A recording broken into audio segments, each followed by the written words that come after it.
നാടക കലാകാരൻ എ ശാന്തകുമാർ അനുസ്മരണത്തിന്റെ ഭാഗമായി പുരോഗമന കലാസാഹിത്യവേദി നാടകകളരി സംഘടിപ്പിച്ചു.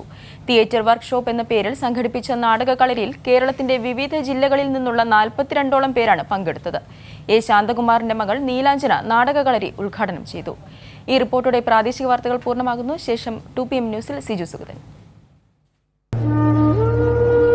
അരങ്ങ് ദാഹിക്കുന്നുണ്ടിപ്പോഴും ഒരിക്കലും ചോർന്നു പോവാതെ ചേർന്നു നിന്ന ആ നാടകച്ചോരെ, പകർന്നേകിയതും പകർന്നാടിയതും നേരിൻ്റെ നാടക സത്യങ്ങളായിരുന്നില്ലേ പ്രിയ നാടകകാര? അശാന്തമായ പകലിരവുകളിൽ കൊതിച്ചു നടക്കുമ്പോഴും കൊതിച്ചോടുമ്പോഴും കിതച്ചു പോകുന്നുണ്ട് ഞങ്ങൾ, പ്രിയപ്പെട്ട ശാന്തേട്ട. നാടകക്കാരനായി തന്നെ പുനർജനിക്കണം. അവസാന നാളിൽ ആശുപത്രി കിടക്കയിൽ നിന്ന് എ ശാന്തകുമാർ കുറിച്ച വാക്കുകളാണിത്. അരങ്ങിനെ അത്രയേറെ ആഗ്രഹിച്ച പ്രിയ കലാകാരന്റെ ഓർമ്മകളിലാണ് നാടകകളരി സംഘടിപ്പിച്ചത്.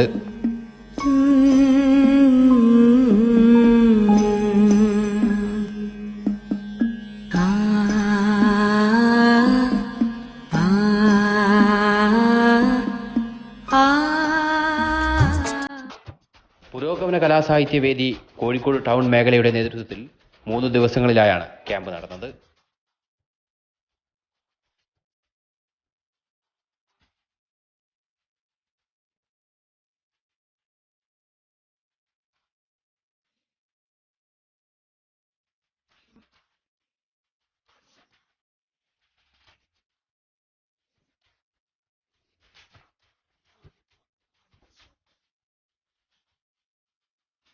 കേരളത്തിന്റെ വിവിധ ജില്ലകളിൽ നിന്നായി മുതിർന്ന നാടക കലാകാരന്മാരുൾപ്പെടെ 42ഓളം പേർ നാടകകളരിയിൽ പങ്കെടുത്തു.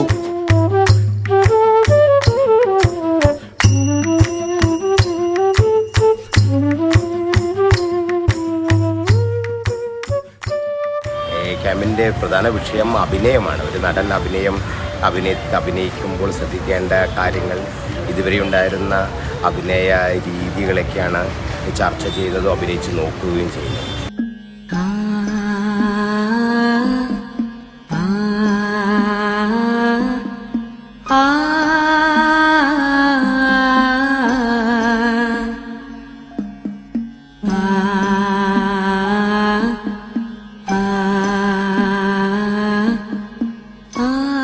കൈരളി ന്യൂസ്, കോഴിക്കോട്.